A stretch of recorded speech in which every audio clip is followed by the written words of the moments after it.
What is up? It's your boy G Bush. I know we don't be doing this all too often. We decided to go a little bit live, man. We wanted to go live with y'all, pulling up on y'all on the Ultimate Browns. We wanted to get y'all some Q&A. It's been a lot of stuff going on. We want to get some stuff happening in real time.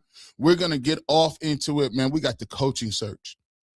A lot of people have been talking about the coaching search.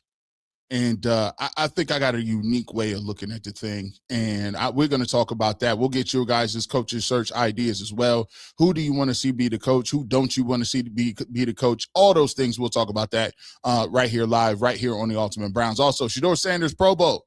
Ah, boy. We knew that it was going to be hot. We ain't talking about it, man. Let me tell you why this is the craziest thing in the world.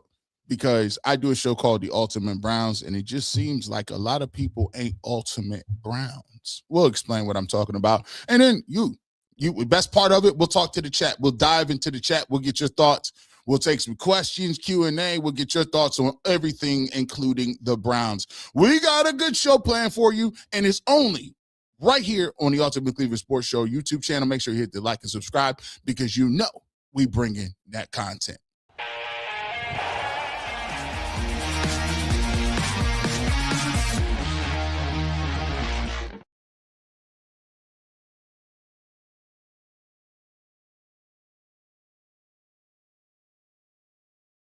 Welcome on into the fastest 30 minutes of sports. It's your boy G Bush right here with the Ultimate Browns.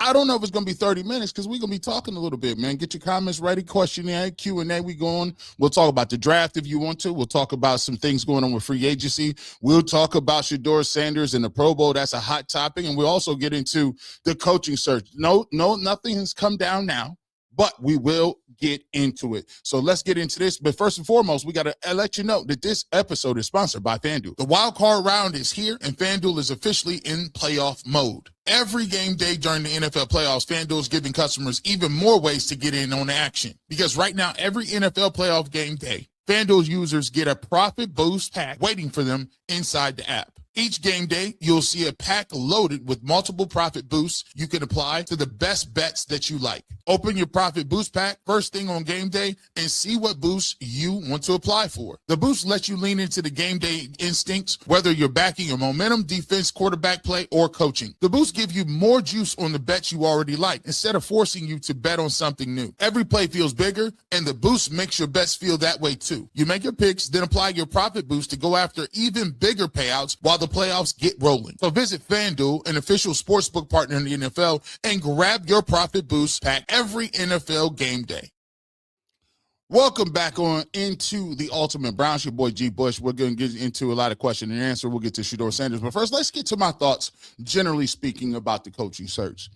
And I think people are looking at the coaching search from a place where, A, they're not being very realistic about it. B, I think they're being very hyperbolic about it.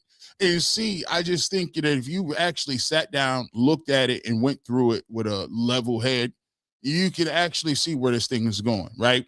So for me, I've already said, and I said it earlier, when they asked me in the beginning, exactly, G Bush, who do you think is going to be the coach and what angle do you come at? I said I thought Jim Schwartz had a good angle and good insight into that. And a lot of people look like, well, why would you do that? Why would you keep Jim Schwartz around? And why would he be a guy still left in the mix when he was part of Stefanski's staff? I think one thing that we've learned as things continue to happen is one thing that I think a lot of people is coming at this situation is the angle that everything that the Browns do is bad, dysfunctional, and garbage. And if you come at the angle of everything that the Browns are doing is dysfunctional, garbage, and they don't know what they're doing, then you're not going to like no moves that they do. You're not going to like the draft. You're not going to like the coaching search. You're not going to like a lot of it. And a lot of things we do is predicated on what other teams are doing. A lot of teams we talk about, we always mention 32 other teams and 31 other organizations. And, hey, nobody else is doing it. Well, listen, the Buffalo Bills just came out and did that. McDermott got fired, and they kept their offensive coordinator. Okay? I don't think Todd Haley is, or excuse me, I don't think Mike McCarthy is a slam dunk home run head coach. But guess what? Mike McCarthy got hired by the Pittsburgh Steelers and they rolled with it. So a lot of times we use other teams, fortunes or misfortunes when it suits us. When we feel like, okay, that was a good move, we say the Browns could never make that move.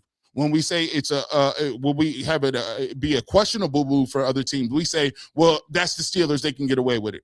Or that's the Bills, they can get away with making questionable things, but not the Browns. So, which is it? Do you not want to hire coaches that were still on the staff? Maybe for them, it was the best move possible. Maybe for them, Josh Allen went in there and said, listen, I like this guy. I like what he brings to the table. I think I could work with him. And for that matter, you have to look at the way the Browns are built. Again, when you're talking about it makes sense and it makes a difference what you're talking about and where you are at the trajectory of what you're trying to do. If you are at the trajectory of you want to be a team that think you can win the Super Bowl, you're going to operate differently. But also, you're going to operate in differently when you got guys that are coming in. And so my thing about the whole situation with the, writing essays and all that good stuff, listen, I commend the Browns for coming at it with that. Like, you're not going to fleece me, man. Like, listen, you got guys that have never even called plays before. What make you think that I'm about to turn over my whole organization over to somebody without vetting them out? That's malpractice in itself. I may like you as a candidate, but I don't even know if you can call plays by yourself. I don't even know what kind of responsibilities you held in the other place. So it would be malpractice to get two young guys, because they're young guys and they're hot names, to come in and just turn over the whole everything to them when you don't even have a track record of success calling plays in this league. See, sometimes we done got caught up on whether or not, hey, this is a spark or a splash hire. Everybody is a good hire. Everybody says everybody is a good hire today. They literally have to get to the work of doing their job. And then we figure out if they're a good hire now when it comes down in the rents. So, I mean, if either the Browns want to win the press conference and say they got their number one candidate, or the Browns are going to find who really wants to be involved with the Cleveland Browns, who wants to be the coach, who's the best person for the job. And so far, this is the thing. I'll give you an example. A lot of times when you first get out and you get out into the world, I'll give you a great example. When you're in your 30s, there's a lot of kids coming out of college, a lot of kids coming out of different places, and they want to look. They want to look like they're making money. They want to look like they got it all together. They want to look like they up and coming, and they got the latest car and the latest fashion, and they want to have a certain vibe and a certain swag that they presenting. But when you're in your 30s, you're building. You ain't really doing nothing crazy. You building. You trying to build you some wealth. You trying to build you a playbook, a career, a resume. And you start to finally hit your strides in your mid-40s as you start to move and start to have some years in some places and take some sacrifices and work some weekends and do a bunch of stuff that other people think that they can skip. So when you are able to do that, when those are certain things that you are doing, then you can act like and come to a conclusion that, okay, now I actually got it. But the funny thing about it is, when you actually get it, you don't even really have the heart or the energy to even feel like you got to show it to somebody. Ain't that funny? Don't it always seem like the people that got it, and they ain't showing it, they ain't flashy, they ain't doing nothing. They already because they knew what it took to get there. They understand the plays and the bricks that you need to do to get to where you need to go. So once you get there, you didn't put that hard work in, and your hard work speak for itself. So a lot of times when you are an organization, you haven't won, you ain't really done nothing great, and you're starting over and you're trying to find somebody that's a good candidate, the first thing you want to do is you want to perp and you want to act like you got it like that. Well, the Browns don't got it like that. And there ain't no shame in saying that the Browns don't got it like that. That's okay. You got to work towards something. You got to work to build towards something. And it's funny because it's weird because we selling dreams that never was even options. Like all of these names, like people say, oh, well, how did you get the 3 names? I said, well, you got 2 up-and-coming dudes, Udinski and Shieldhouse, and you got the guy that's already there in Jim Schwartz. And so your job is to vet the people to see if they're good for what it is. It's not about, oh, if they love Jim Schwartz, they would have just they should, if they love Jim Schwartz, he would have been the first guy that they brought in and got it done. Well, what does that do? If you like Jim Schwartz, don't you do your due diligence on other guys to see if they might be a better fit? That's how jobs work, man. Like, I'm just completely thrown off by the lack of understanding that the way jobs work. These jobs are premium jobs. These are Fortune 500 jobs. These jobs ain't just growing on trees nowhere. And people say, well, it's apples to apples. It's corporate America. You know, this isn't par for the course. Says who? There's people all the time going through multiple interviews and multiple everythings, right? And if it's a problem that you can't put that type of effort and your best foot forward in a job interview, then you're not built for the job. It's just simple. It's not that hard, fellas. It ain't that difficult. And the thought process, like it's crazy because you're not taking, it's just simple real life. It's just simple logic. It's simple. 1 + 1 is 2. A lot of people is making it to a certain situation where it's like, oh, well, if you're telling me what you're going to do, if I'm going to be in charge of certain things, and you're going to tell me that I have to keep certain people involved, then I don't want the job. This is crazy. Like when you're the CEO and you come in, right? So say, for instance, they hire you. You got the COO and you got the CFO, right? If you come in and evaluate and you look at your supply chain and you say, well, the COO is doing a great job. I think we're competitive in the marketplace. They have that innovation over here. They have very little turnover. I like what they're doing. But then you go to the CFO and you look at the accounting department and you look at the sales and all the revenue, and that looks a little off, and you got another dude that you think can do that job. Well, by all means, if I'm hiring you, I'm going to say, well, listen, I'm going to give you a suggestion. Hey, we got a pretty good operations department. The problem we got is the financial area. Just because you in charge, does that mean you got to come in and just blow everything up because you in charge? That's the ego we be having. People, that's the problem with a lot of coaches. And that's the problem why a lot of coaches fail in the NFL, because they would rather fail their way than to win with suggestions from other people.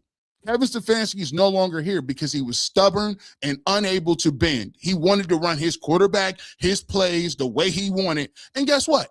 Eventually, he turned around and there was nobody else that was an advocate for him. When it came time to say, hey, Kevin, name 5 people in the organization that love to keep you around, he couldn't find the general manager, the best players, or anybody of any significance. You know why? Because he wanted it his way.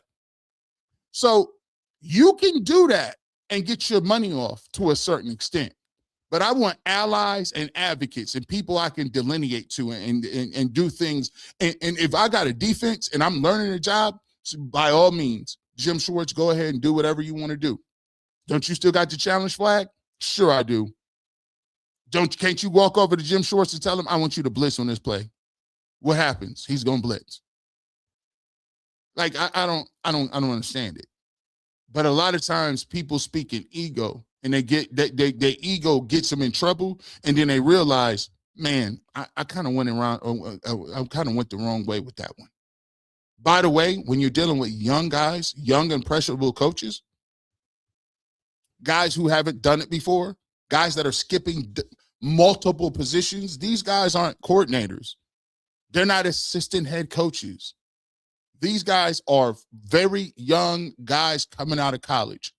Why would I not give them some direction? No, I'm not going to give you the same level of control Mike Tomlin and Harbaugh got. Based on what? You just available? Come on, guys. Come on, guys. It just, to me, it don't really make sense, the level of pushback.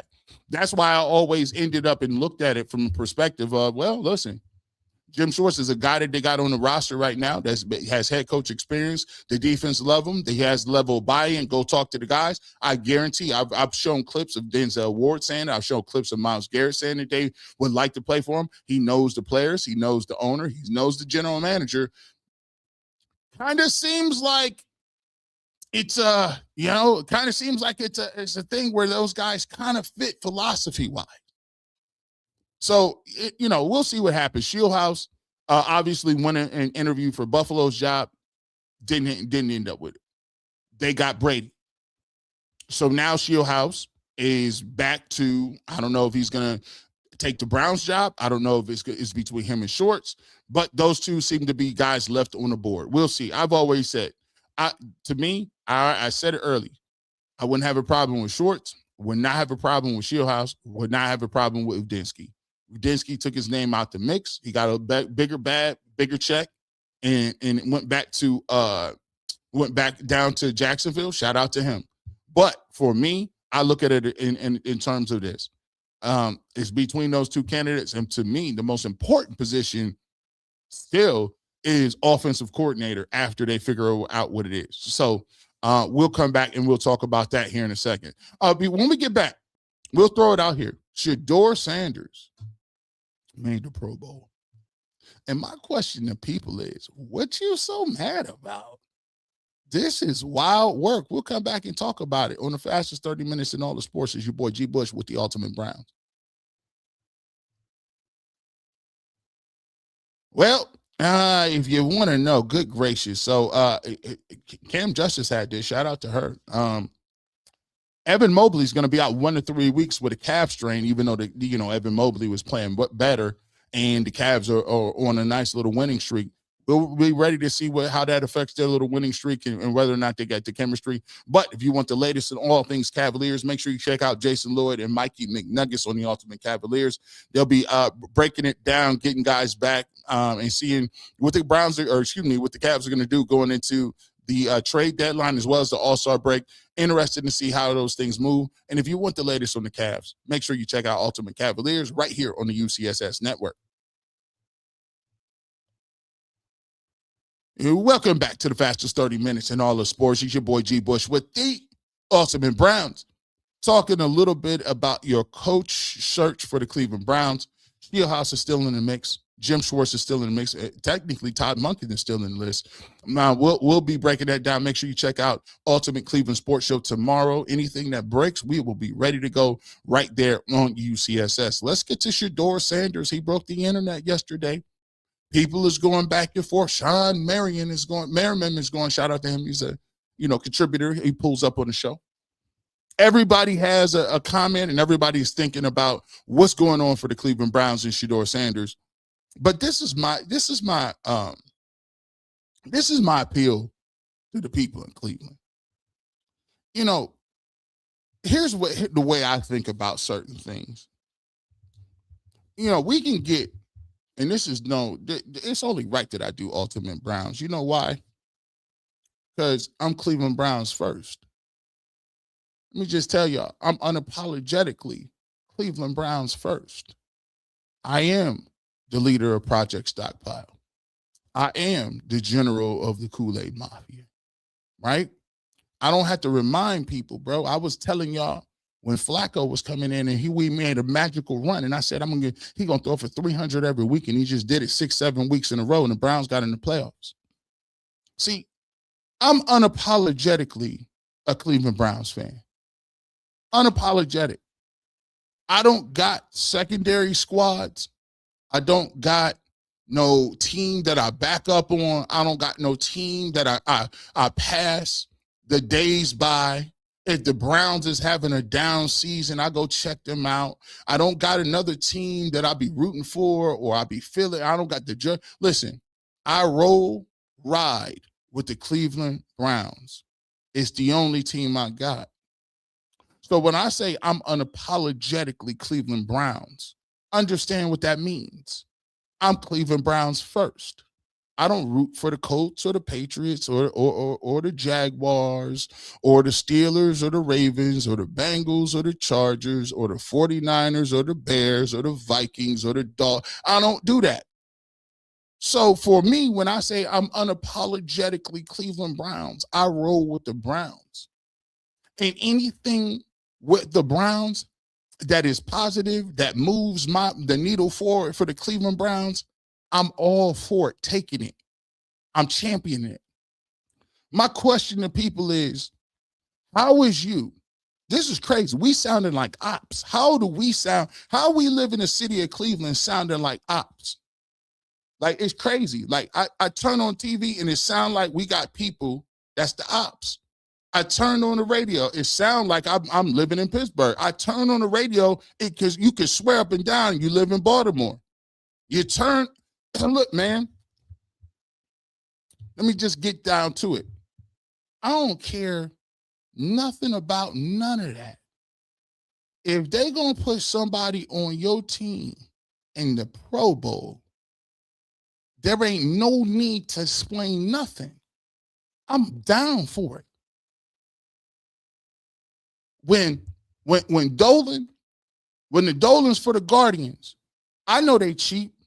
They ain't giving nobody else no money. But they gave Jose Ramirez that money. Am I going to rain on the parade and say, well, they might as well not give Jose no money if they ain't going to make the team better? No, because at the end of the day, I root for the Guardians. Yeah, I want him to get that bag of money. What are we talking about? Yeah, I'm pushing for Jalen Tyson to be in the three-point shootout. NBA, Jalen Tyson is top 5. And Naquan Tomlin need to be in the dunk contest. I just seen something on the internet. They got 5 minutes of dunks from Naquan Tomlin. You know why? Because I root for the Cavs. And I want them to be on the national spotlight no matter what. It is what it is. That's where I'm rolling with. I'm not trying to sit here and argue back and forth what we talking about, whether Shedeur Sanders is, ain't we supposed to? See, that's the thing. There's a lot of people that be saying, well, I just want the bet. Well, do you? Because every time something good come out, it's a caveat to it. Every time something happen, it's a but on the end of it. Listen, Sam Weiss told people at some point in time, I'm from Cleveland. I'm from Northeast Ohio. I want the best for my team. I want my team to win. I'm unapologetically my team. I don't care about none of these other squads. None of them. I'm born in Northeast Ohio. I grew up in the shadow of the Pro Football Hall of Fame. I can see it from my bedroom. I root for 4 teams. It's time out for people being on Twitter, supposedly Browns fans. Supposedly guys that is just, you want to see people do well, right? We want to win. But it just seemed like every caveat is, you don't like the coaching search. You don't like the quarterback. You don't like the general manager. You don't like the fact that the old coach gone. You don't like the colors. You don't like the fact that there's a new stadium. I wanted to be outside. What do you like?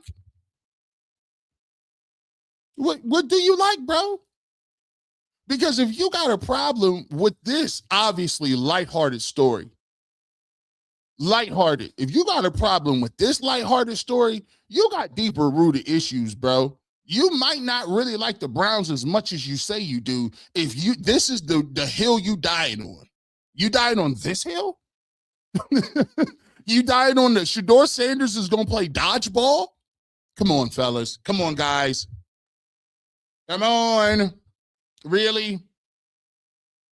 Really? Because they've been inviting guys. There's some guy on Twitter that said they've been inviting guys that didn't belong in the Pro Bowl for years.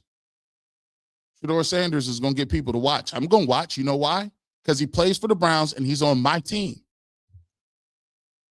I'm going to watch. I watched when Myles Garrett was in the Pro Bowl. Unfortunately, he got hurt that year, but I watched when Myles Garrett was there. You see what I'm saying? Like, I mean, listen, guys, you know, I'm not going to apologize, and this is crazy. I'm not going to apologize for nobody for wanting to see guys on the Cleveland Browns perform and do well. If you feel like that's an issue, that's the problem with you. I ain't never switching up. I don't try to talk you up out of your teams. Don't talk me up out of mine. I'm here to cook. I cover the Browns for a living. I got 75 different blogs. I cover the Cleveland Browns. And when the Browns mess up, I tell you they mess up. When the Browns is bad, I tell you in the most entertaining ways how bad they is. When I don't like the coach, I'm going to tell you that. But guys, let's keep it a buck. Y'all want to do that every day? You want to tell me, you want to talk about, you want to keep litigating what it is every single day? They ain't hired a coach and you don't like the process. They got a young quarterback, but you don't want to see whether or not he's good enough to even get you to a point. I can't convince y'all of nothing. But what I'm not going to do is waste my energy arguing with you about it because it don't make no sense. Shout out to Shedeur Sanders. Nobody was jumping off and doing all that kind of extra jump. Listen, when everybody and their mom was laughing at this man, was laughing at this dude when they was prank calling him. Guys was prank calling him because he fell in the draft. Guys, every time you mention his name, oh, yeah, this, that, and the third, he's a fifth-round pick. Now you got a problem with the fifth-round pick getting an accolade because the league put him up there? Come on, bro. Like, I ain't never seen nothing like that. The dude ain't – this the problem I be having. You got all this outrage and these selective outrages about certain things, and it's like, bro, it's not even that serious. But then again, it might be to you. It might be to you. It's January. This is a story you can probably laugh, joke, have some fun with. Say, hey, shout out to Shedeur Sanders. Watch him on TV. See, put the jersey on. Let him support. Like, bro, it's people in the city, young kids that look up to him that's going to get an opportunity to watch and see their city get put on. But you would rather just say, you're right? I'm right about the guy. Come on, bro. I think people, I mean, come on. I mean, it's getting kind of crazy. Like, come on, man. Let that young man cook. Let him cook. Evidently. Because I know somebody is big mad. Cass is mad. Why you mad?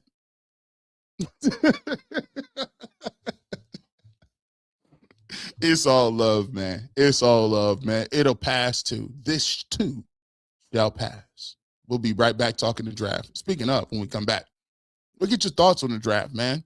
Some things is pulling up. Carnell Tate, Jordan Tyson. What are your thoughts on what you're doing at that number 6 pick? Because we talked about it on UCSS today. It is some doggone good defensive players at 6. And would you entertain anything but a lineman or a receiver? We'll come back and take your questions. It's G. Bush right here. You know what it is, right here on the Ultimate Browns. Make sure you're checking out my man, Earl the Pearl, Ultimate 216. Make sure you guys checking him out. He got a mix of sports and culture. Make sure you checking out him, Ultimate 216. I don't know why this don't work. It ain't up there yet. And make sure you check it, Earl the Pearl of Ultimate 216. Also, make sure you are checking out Ultimate Guardians. Make sure you add Zach Meisel and Adam the Bull. They did a 1-hour joint the other day. Telling you about the whole situation with Jose Ramirez. Shout out to Jose for becoming a Brown for life. A Guardian for life. Guardian for life with the big contract. Shout out to him. And of course, we got the Ultimate Browns. You're watching that right now. So if you want to get all into everything sports, all things Cleveland, make sure you subscribe to the channel and the Ultimate Cleveland Sports Show so you know right when all of our videos are dropping. All right, let's get to some of your thoughts, some of your questions and answers, and we'll throw this out here a little bit too. Are you willing to do anything besides a wide receiver or offensive lineman coming up in this draft? We'll get to some of your thoughts as well. Let's get to it. We got a long list. We got a long list of comments. Hold on, let me get to the top. Dang. Here we go. Uh, let's go. Let's see. G. Bush. Nisha Taylor said, G. Bush, they got salt in the wounds, but we going to the Pro Bowl, baby.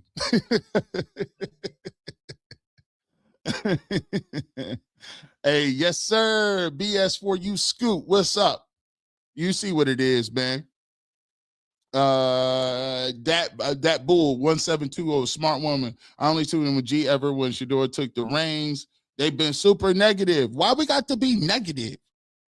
We got to be negative. Father of many nations. I'm here for it.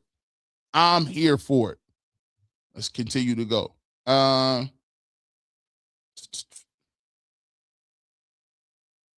Let's see. Let's get to this. Let me see.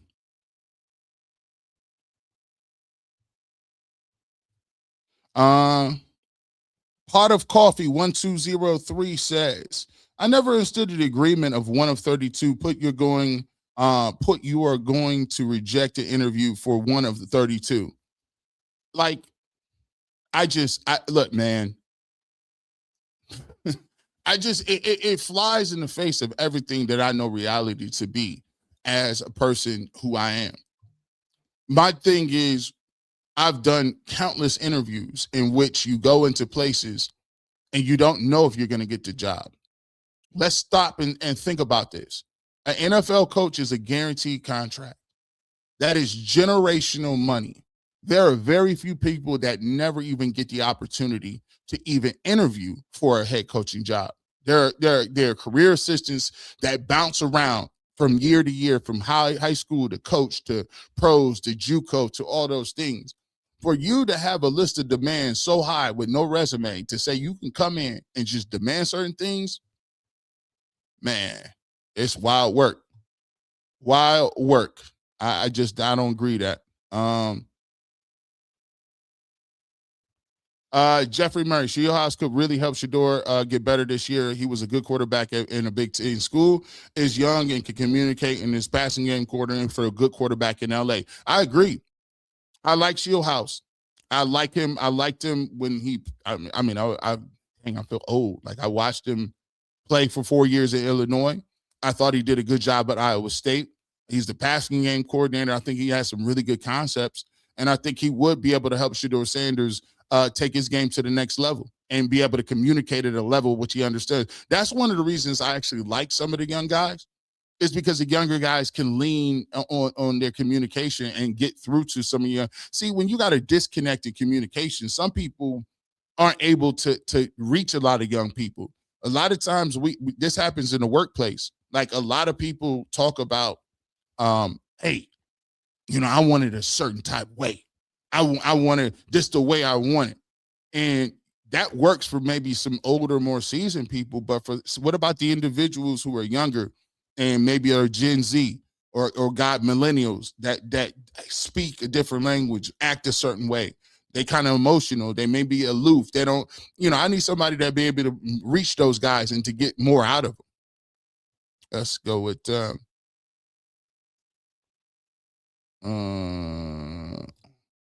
Miss Bell. What's up, Miss Bell? How you doing?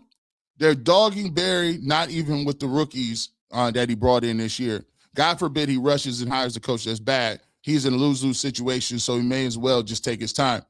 I think what you're saying right there is actually, see, this is the thing that I think a lot of people don't understand. And as that, if you are Andrew Barry, first and foremost, this is his first hiring. Like, he was hired after Kevin Stefanski. This is his first time hiring a coach that he is putting his stamp on. One. Second of all, he's in a position where he is outlasting his predecessor in terms of Stefanski, and he does have the ear of Jimmy Haslam. He's trying to put his best foot forward. He shouldn't be out here running around here making the quickest decision in the world. Because, to be truthful, if you know and I know that the Browns ain't the best. See, this is the thing that I always ask people. Yeah, you can say, yeah, the Browns is the worst job. But you tell me, put yourself in the Browns' shoes or put yourself in a position with the general manager, right? If you were the Browns, how would you sell the job? See, because when you do it like that, it takes you out of a position of just saying, I'm going to just say this is bad and I don't like it. It puts you in a position that you have to think objectively about what the job is and how you would sell it to people that are future the potential candidates. Because we know you don't have Josh Allen. We know you don't have Lamar Jackson. We know you don't have a big city. We know you don't have the best cap space or a proven quarterback. That you don't have the number one overall pick. But what ways would you sell this job? And what ways can you go about finding the right candidate for you at this point? If you can't get your number one candidate because he's doing something else, are you going to cry and melt and fall apart and stop the process because you didn't get your number one guy? That's not how life works. Nate Godwin, first Pro Bowl in quarterback history of the NFL with more interceptions than touchdowns. That is insane. Yeah. Some would say this. I think this is, it's all poetic to me because some would pull up Shedeur Sanders' stats from college. Some would pull up his pre-draft evaluations, and some would say it is insane that he fell to the 5th round with that body of work. With the body of work he put up in college, it would be insane for a lot of people to think that he fell to the 5th round. Yet he did fall to the 5th round.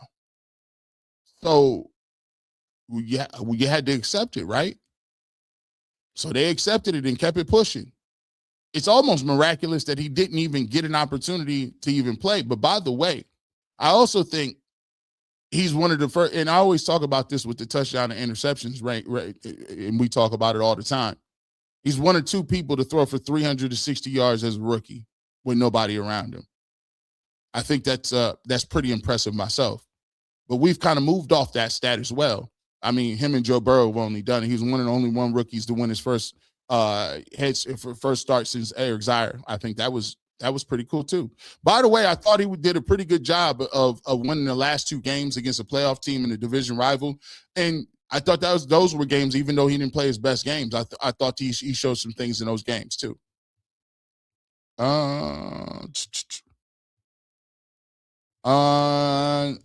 Ty Shellbarger. Our owner is our biggest dysfunction.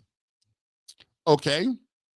So I always tell this to people. Everybody is a great dysfunction until they get a couple of pieces. See, the Bills owner, as if you've heard, he ain't really he's really not the I mean, some of the stuff he says is wild work. I look around, Paul Brown in the Browns in Cincinnati, not the, I mean, Irsay. I mean, Irsay, just think about it. If you really break it down, Davis in with the Vegas Raiders, like there's lots of the owners who don't have the best perspective, but they either do one or two things that help them out. They either get a really good coach or they get a really good player, a really good quarterback, and then all of a sudden that changes their trajectory.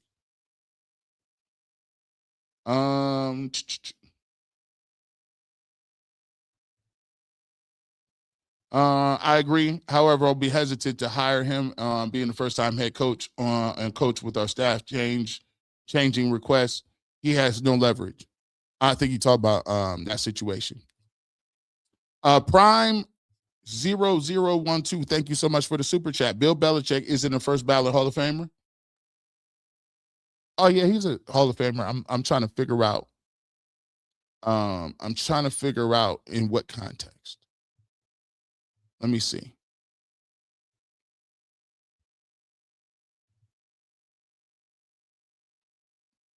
Let's see. Oh, we can't see you. Hold on. Is this off? Hold on. Matter of fact, let me see. That should be impossible. Y'all put something in the chat if you can see. We still doing Ultimate Guardians. I think the stream pros. Stream must froze. This is crazy.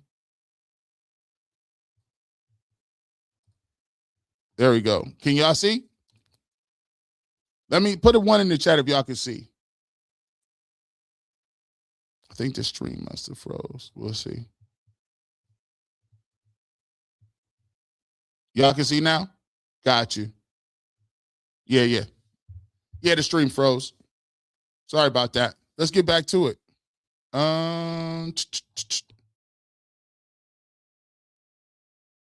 Let's see. Let's get to. Let me see.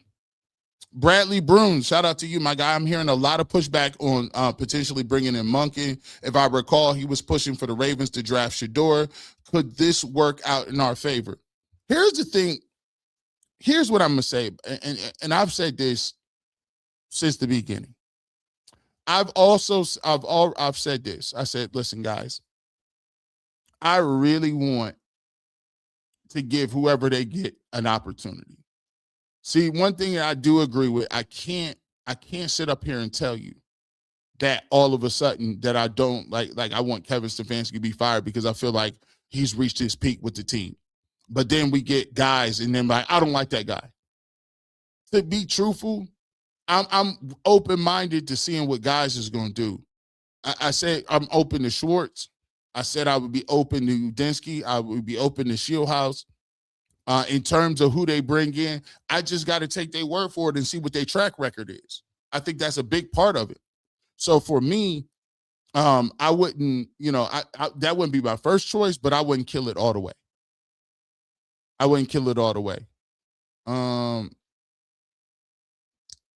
Antonio Miller says Shador makes the Browns relevant. He does. More than anything, I think, and I said this on the barbershop, and I brought this out, and I said, listen, guys, more than anything, them picking him is almost them being like, hey, our bad, bro. Our bad. You went to fifth. The fifth round thing was kind of crazy. See, this is the thing about this. The NFL picked this.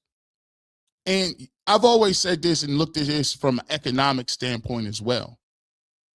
And I've always said this, and people kind of shirked it off. And maybe now that it's staring at them in the face, it's more difficult to kind of, run away from. But, you look at this draft coming out, and the NFL is all about marketing stars and marketing people. And when you look at it from an economic standpoint, you look at what the Browns were prior to him getting here, and you look at what they are marketing-wise when he got here. So you look at it from the PR that they was getting during the Deshaun Watson era. The Browns were automatically put on 1 o'clock duty just because of some of the things and the allegations and all the other stuff that went around with Deshaun Watson. Not only did the league not like the fact that Deshaun Watson had some of those allegations, but the fact was they gave him the biggest contract in history. The league did not like it. I documented it, well documented. They didn't like it. They gave him an 11-game suspension, an unprecedented suspension, not because of the alley. They did that because the Cleveland Browns gave him a guaranteed contract, and the syndicate told you under no circumstances will that be going down. Mike Florio, they went over it and talked a lot about that.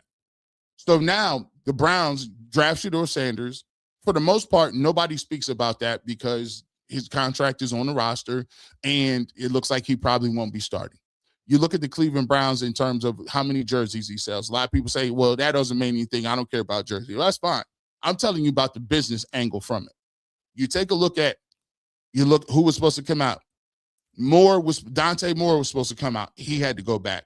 Klubnik, Lenore Sellers, Nussmeier, Drew Aller, all of those quarterbacks turned out to not to be it. And the problem was they were banking on Arch Manning possibly coming out this year. So now all you got is Mendoza. He's coming out, and he's going to go play for the Raiders. But you got to look at it. You need somebody to market. Well, Josh Allen, he was supposed to be in the Super Bowl this year. Didn't work out well for him. His coach got fired. Patrick Mahomes is laid up injured.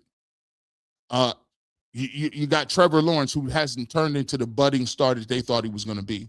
Bo Nix is injured for the foreseeable until into the offseason. Joe Burrow hasn't gotten his team even in the playoffs. He's been hurt on again, off again. You got Lamar Jackson. His coach got fired. He was hurt all year. So the league is about pushing stars and pushing people and pushing concepts and pushing different individuals. And they turned around and looked and said, okay, well, we got a kid that didn't play, did not get an opportunity to play early in the season. But anybody that can show up and throw for 360 yards with no practice and a terrible team around him got a little potential. Not only is he selling out that, he's the number 3 or 4 or 5 Googleable person in the world. So when you got time to talk about, hey, I'm trying to sell my all-star game, and it ain't even really an all-star game, it's an event. They get cameras on you. What make you think that they're not going to put him in there? The league, we talk about stats all the time. The league told you they don't care about stats. The league told you we will push who we want to push. And if you get on the bad side, we'll push you in a different direction you might not want to be in. But I'm just giving you the math here. I'm just letting you see, letting you know what it is.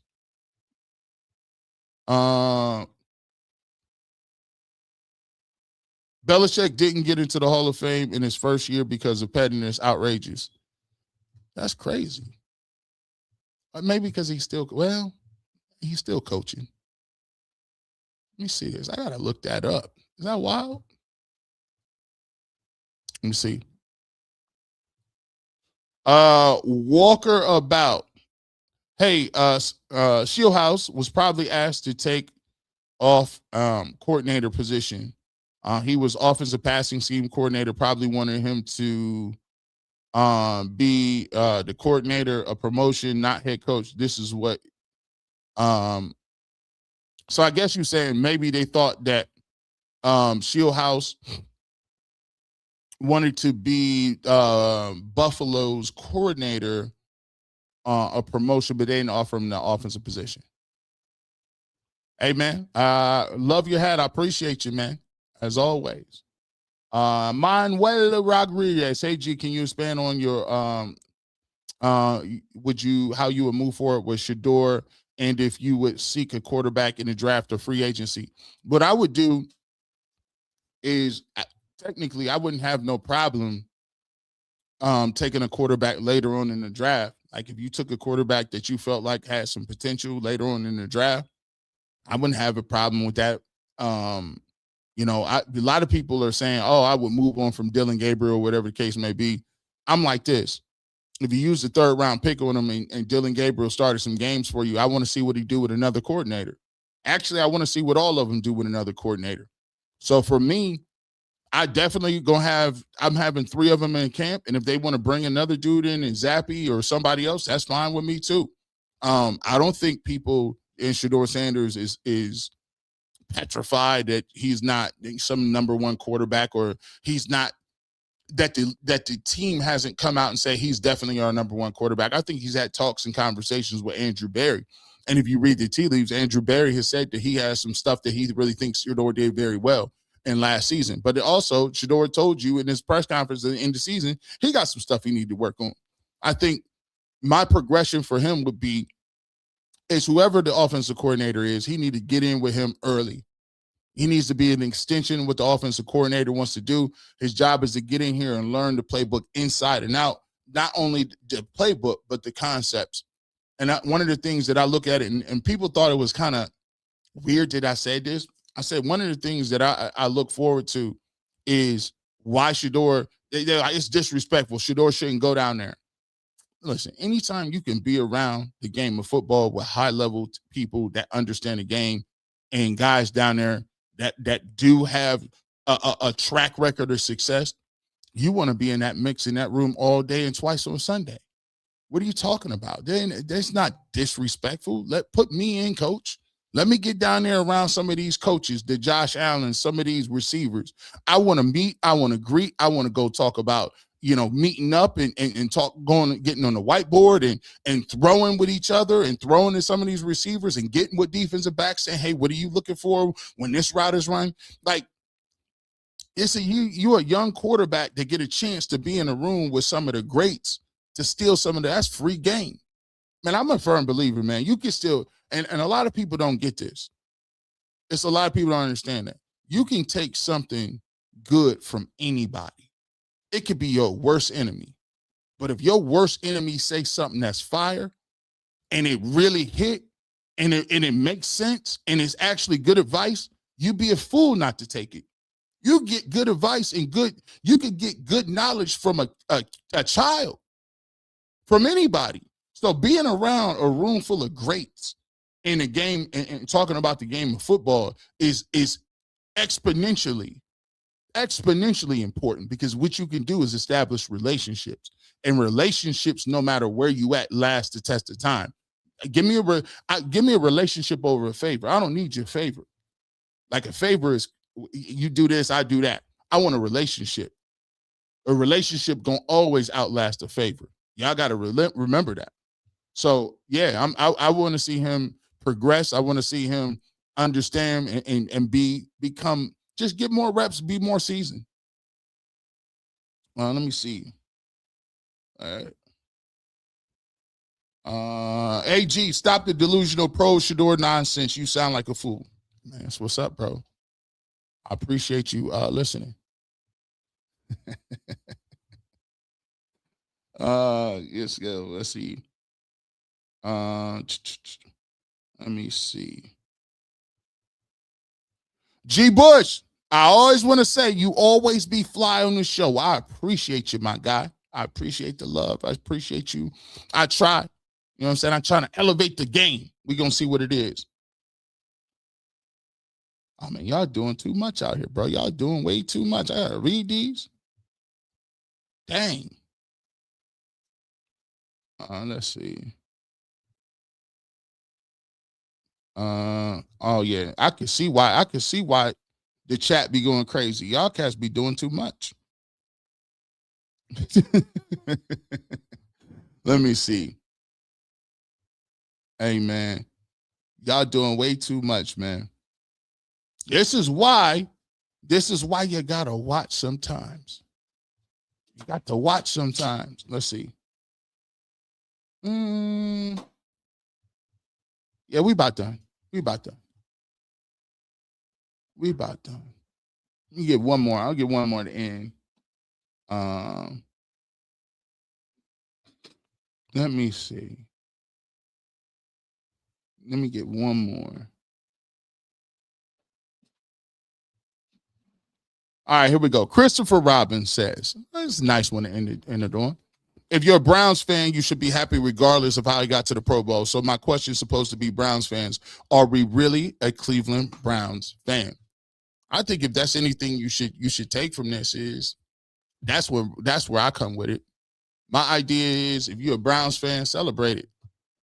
I mean, are we? I don't need people to be doing nobody else's work. For so long, the Cleveland Browns, at one point in time, we didn't even have a team to root for because they left and went somewhere else and won a championship.